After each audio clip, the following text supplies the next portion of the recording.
How to Win Friends and Influence People, Introduction Summary. First published in 1936, How to Win Friends and Influence People, by Dale Carnegie has sold over 30 million copies worldwide and remains one of the best-selling self-help books of all time. Carnegie's principles focus on improving interpersonal relationships, increasing influence, and fostering better communication.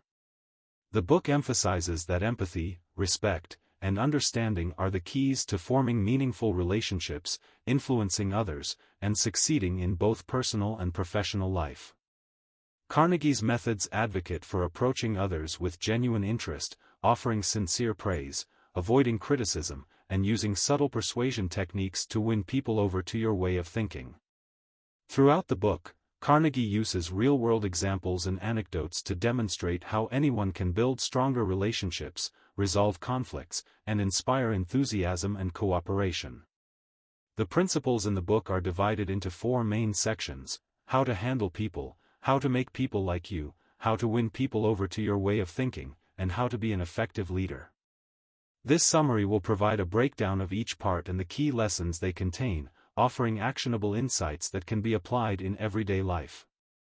Part 1: Fundamental Techniques in Handling People.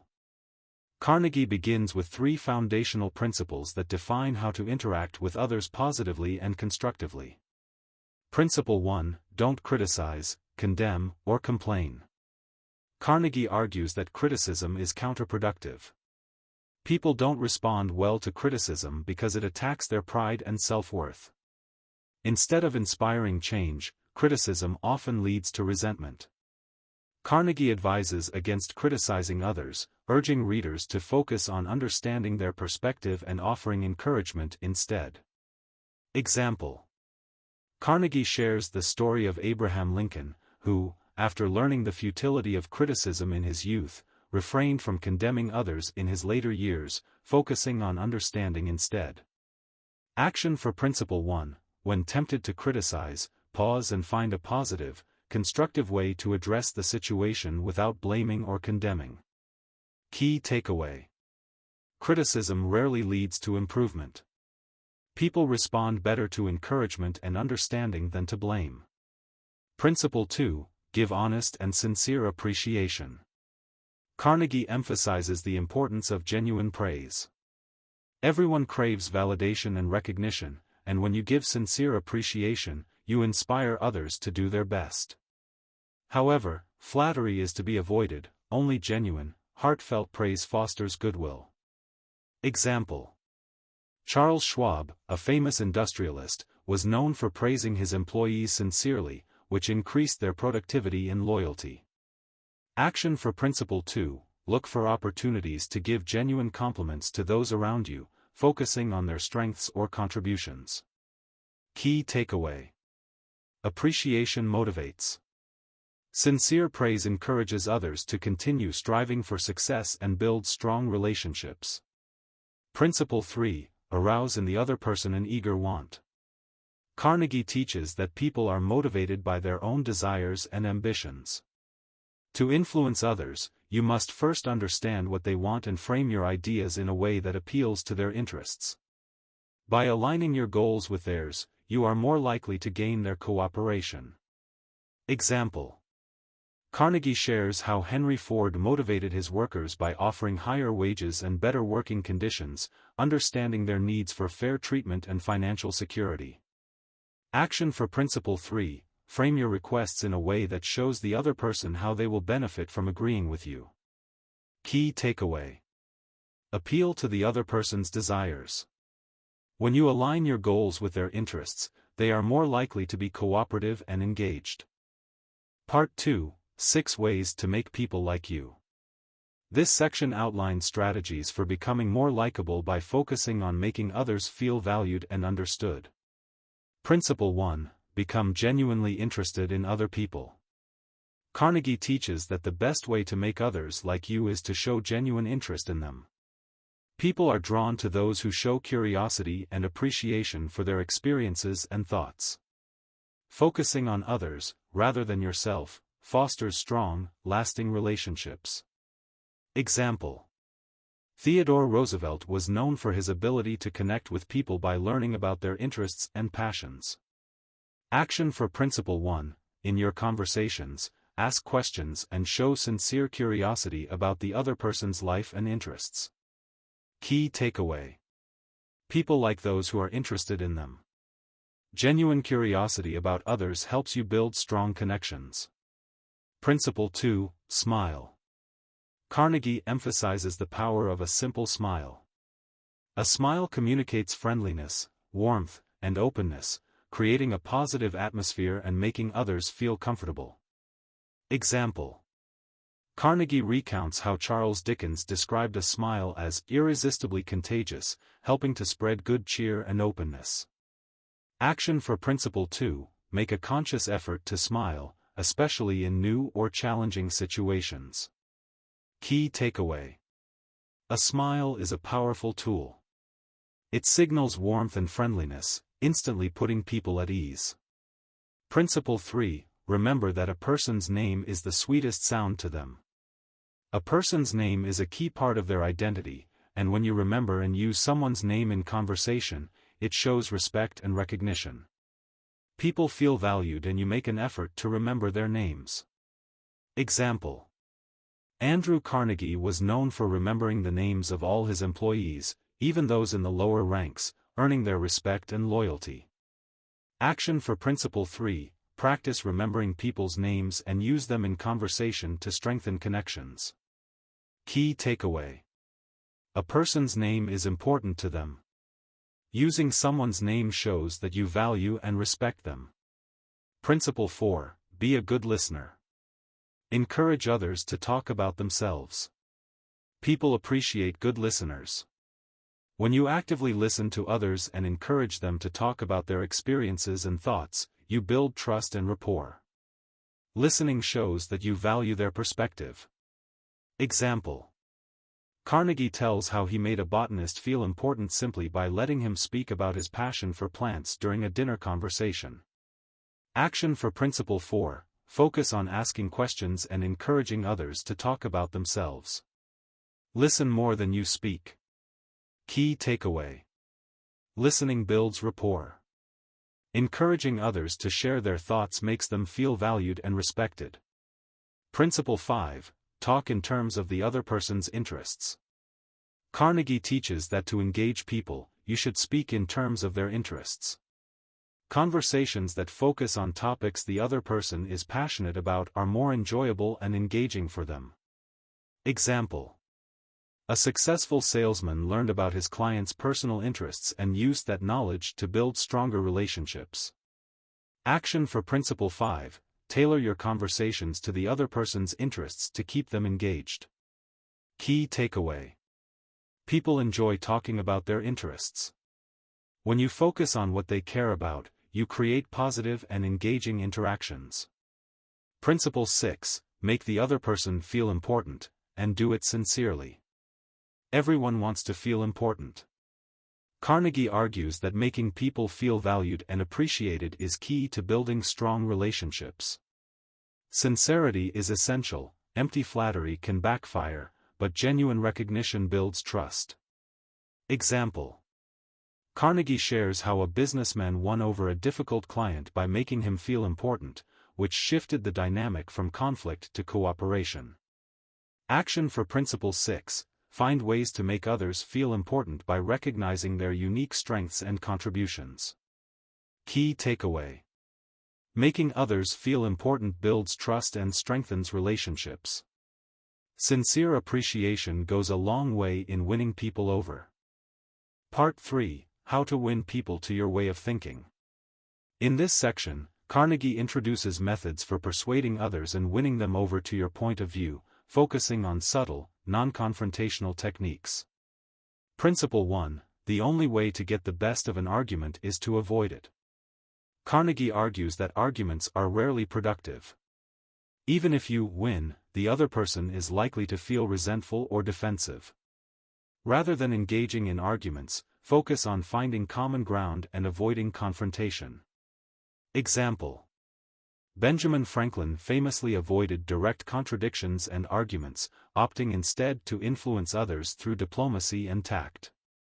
Action for Principle 1. When faced with a disagreement, seek to avoid arguments and instead find areas of agreement. Key takeaway. Arguments lead to resentment. Avoiding conflict preserves relationships and opens the door to more productive conversations. Principle 2. Show respect for the other person's opinions. Never say, "You're wrong." Telling someone they are wrong directly damages their pride and makes them defensive. Carnegie advises that instead of bluntly pointing out errors, you should approach disagreements with respect and tact. Example. A successful negotiator avoided telling others they were wrong by framing his responses as open discussions, leading to more productive outcomes. Action for Principle 2. Avoid using the phrase, "You're wrong." Instead, respectfully discuss differences of opinion. Key takeaway. Respecting others' opinions fosters cooperation. Avoid direct contradictions and instead engage in constructive dialogue. Principle 3. If you are wrong, admit it quickly and emphatically. Carnegie emphasizes the importance of admitting your mistakes. When you are wrong, admitting it openly and sincerely helps diffuse tension and earns you respect for your honesty. Example. A man who admitted his mistake to a police officer received a warning instead of a ticket, demonstrating the power of owning up to errors. Action for Principle 3. When you realize you are wrong, admit it immediately and sincerely. Key takeaway. Admitting mistakes builds trust and diffuses conflict. People appreciate honesty and humility. Principle 4. Begin in a friendly way. Starting interactions with friendliness sets the tone for a positive conversation. Whether in personal or professional settings, a warm, friendly approach encourages others to be more open and cooperative. Example. Salesmen who began their pitches with friendly greetings and compliments found greater success in building rapport with clients. Action for Principle 4. Always begin interactions with warmth and friendliness, creating a positive atmosphere for the conversation. Key takeaway. Friendliness opens doors. A friendly approach fosters trust and cooperation, making it easier to influence others. Principle 5. Get the other person saying yes, yes, immediately. Carnegie explains that by starting conversations with points of agreement, you can build momentum toward cooperation. Asking questions that lead to yes responses early on encourages others to continue agreeing with you. Example. A negotiator started with agreeable points, leading to early yes responses that paved the way for more difficult discussions. Action for Principle 5. Start with areas of agreement to build a positive, cooperative tone in the conversation. Key takeaway. Early agreement fosters cooperation. Getting others to say yes sets the stage for a positive and productive dialogue. Principle 6. Let the other person do a great deal of the talking. People appreciate being heard, and when you allow them to talk more, you gain insight into their thoughts and feelings. Carnegie advises that listening more than you speak builds trust and rapport. Example. Carnegie describes how a businessman gained a client's trust by letting them talk extensively about their needs and concerns. Action for Principle 6. Encourage the other person to do most of the talking by asking open-ended questions and listening attentively. Key takeaway. Listening builds rapport. Letting others talk makes them feel valued and gives you valuable insights into their perspective. Principle 7. Let the other person feel that the idea is theirs. People are more likely to embrace an idea if they feel it's their own. Instead of pushing your ideas on others, Carnegie suggests guiding the conversation in a way that allows them to take ownership of the solution. Example. An executive implemented a new policy by framing it as an idea that the team had contributed to, leading to greater buy-in. Action for Principle 7. Present ideas in a way that encourages others to take ownership, making them more invested in the outcome. Key takeaway. People are more committed to ideas they feel are their own. By giving others ownership of the solution, you increase their investment in its success. Principle 8. Try honestly to see things from the other person's point of view. Carnegie emphasizes the importance of empathy. By understanding the other person's perspective, you are better equipped to address their concerns and find common ground. Example: a manager resolved a conflict by taking the time to understand the employee's frustrations, which led to a more productive outcome. Action for Principle 8. In difficult conversations, practice empathy by considering the other person's point of view. Key takeaway: empathy fosters understanding and cooperation. Seeing things from the other person's perspective builds trust and rapport. Principle 9. Be sympathetic with the other person's ideas and desires. Sympathy for others' ideas helps build goodwill. Carnegie advises showing genuine sympathy for their viewpoints, even if you disagree. This creates an atmosphere of respect and understanding. Example: Carnegie describes how a negotiator used sympathy to resolve a difficult business situation by first acknowledging the other party's concerns. Action for Principle 9. Show sympathy for others' ideas, making them feel understood and respected. Key takeaway: sympathy builds goodwill. When you show that you understand and respect others' ideas, they are more likely to cooperate. Principle 10. Appeal to the nobler motives. Carnegie teaches that people like to see themselves as acting on noble values like integrity, generosity, or fairness. Appealing to these higher ideals can inspire them to take positive action. Example: a charity fundraiser successfully appealed to donors by emphasizing the noble cause their contributions would support. Action for Principle 10. When persuading others, appeal to their sense of integrity or generosity, motivating them to act on their higher values. Key takeaway: appealing to noble motives inspires positive action. People want to act in alignment with their values, and you can encourage this by appealing to their better nature. Principle 11. Dramatize your ideas. To make your ideas more compelling, dramatize them. People are drawn to vivid, engaging presentations of ideas, so using stories or visual demonstrations makes your message more memorable. Example: Carnegie recounts how a salesman dramatically demonstrated a product's durability, making a lasting impression on the client. Action for Principle 11. Use stories or demonstrations to bring your ideas to life and make them more engaging. Key takeaway: dramatizing your ideas makes them more memorable and impactful. Use vivid examples to capture people's attention. Principle 12. Throw down a challenge. People are often motivated by a sense of challenge. By framing tasks or goals as challenges to be met, you inspire others to rise to the occasion and put forth their best effort. Example: a manager motivated his team by setting a challenge to surpass previous sales records, leading to greater effort and success. Action for Principle 12. Frame tasks as challenges to inspire people to put in their best effort and exceed expectations. Key takeaway: challenges inspire action. Framing tasks as challenges motivates others to rise to the occasion and achieve more. Part 4. Be a leader: how to change people without giving offense or arousing resentment.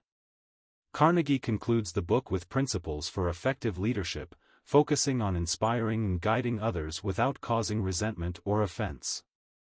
Principle 1. Begin with praise and honest appreciation. When providing feedback or addressing mistakes, Carnegie advises starting with genuine praise. This softens the blow of any subsequent criticism and makes the other person more receptive to improvement. Example: Carnegie describes how a manager began by praising an employee's strengths before addressing a mistake, which led to a positive outcome. Action for Principle 1. When providing feedback, start with praise to make the person more receptive to your suggestions. Key takeaway: starting with praise creates a positive atmosphere for addressing mistakes. People are more open to feedback when they feel appreciated. Principle 2. call attention to people's mistakes indirectly. Rather than pointing out mistakes directly, Carnegie advises using indirect language to encourage self-correction. This approach reduces defensiveness and preserves the person's dignity. Example: a supervisor corrected an employee by asking, "Do you think there might be a better way to handle this?" This indirect approach led to a more positive outcome. Action for Principle 2: address mistakes indirectly by asking questions or making suggestions rather than pointing out errors bluntly. Key takeaway: indirect feedback encourages self-correction and reduces defensiveness. Tact and diplomacy make it easier to address mistakes constructively. Principle 3: talk about your own mistakes before criticizing the other person. Carnegie advises that when you need to criticize someone, start by acknowledging your own mistakes. This approach builds rapport and shows that you understand the challenges they face. Example: a manager admitted to making similar mistakes before offering feedback, which made the employee more open to constructive criticism. Action for Principle 3: when offering criticism, admit your own mistakes first to show empathy and build rapport. Key takeaway: admitting your own mistakes creates empathy and makes the other person more receptive to feedback. Principle 4: ask questions instead of giving direct orders. Instead of giving direct commands, Carnegie suggests asking questions that lead others to the desired solution. This approach makes them feel empowered rather than controlled. Example: a supervisor asked, "Do you think there's a better way to handle this?" instead of giving an order, which encouraged the employee to take ownership of the solution. Action for Principle 4: ask questions to guide others toward the desired outcome without giving direct orders. Key takeaway: asking questions empowers others and encourages collaboration, making them more likely to take ownership of the task. Principle 5: let the other person save face. Carnegie stresses the importance of allowing others to save face when addressing mistakes. People are more willing to accept feedback if they don't feel embarrassed or humiliated. Example: a manager provided private feedback to an employee rather than calling them out in front of colleagues, preserving their dignity. Action for Principle 5: provide feedback privately to allow the other person to save face and preserve their dignity. Key takeaway: letting others save face reduces resentment and preserves relationships. Handle mistakes with tact and sensitivity. Principle 6: praise every improvement. Carnegie emphasizes that praising progress, no matter how small, encourages continued effort. Positive reinforcement motivates people to keep improving.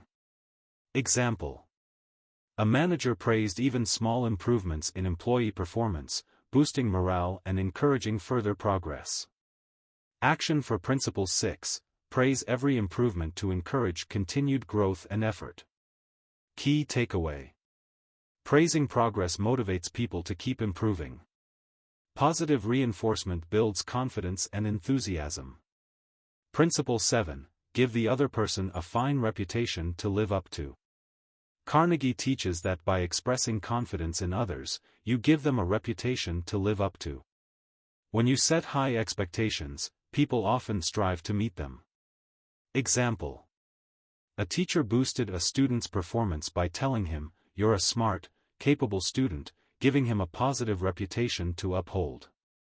Action for Principle 7: express confidence in others and give them a reputation to live up to, inspiring them to meet high expectations.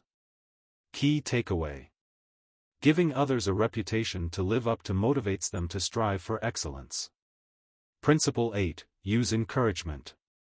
Make the fault seem easy to correct. Carnegie advises using encouragement to make mistakes seem easy to correct. This reduces anxiety and helps the person feel capable of improvement. Example: a coach encouraged his team by framing their mistakes as easy to fix, which boosted their confidence and motivation to improve. Action for Principle 8: use encouragement to make faults seem easy to correct, reducing anxiety and building confidence. Key takeaway: encouragement helps people feel capable of improvement. By framing faults as easy to correct, you motivate others to take action. Principle 9. Make the other person happy about doing the thing you suggest. Carnegie teaches that to get others to follow your suggestions, you should make them feel good about the task. Frame the request in a way that appeals to their interests or desires, making them more enthusiastic about the task. Example: a parent motivated their child to clean their room by framing it as a fun challenge, making the task enjoyable rather than a chore. Action for Principle 9. When making a request, frame it in a way that appeals to the other person's interests, making them more enthusiastic about the task. Key takeaway: making tasks enjoyable motivates others to follow your suggestions. People are more likely to cooperate when the task aligns with their interests. Conclusion: How to Win Friends and Influence People, by Dale Carnegie, is a timeless guide to building relationships, improving communication, and influencing others. The book's core message is that empathy, respect, and understanding are the foundations of successful interactions. By treating people with genuine kindness, showing appreciation, and seeking to understand their perspective, you can foster trust, cooperation, and goodwill in both personal and professional settings. Carnegie's principles remain relevant decades after the book's first publication, offering practical advice for anyone seeking to improve their interpersonal skills. With over 30 million copies sold, the book's success is a testament to the enduring power of its insights. Carnegie's philosophy is simple but profound. By focusing on the needs and desires of others and by approaching every interaction with empathy and respect, you can become a more effective leader, communicator, and influential person. End of the book summary. Thank you. Book briefs, simplifying insights, saving your time.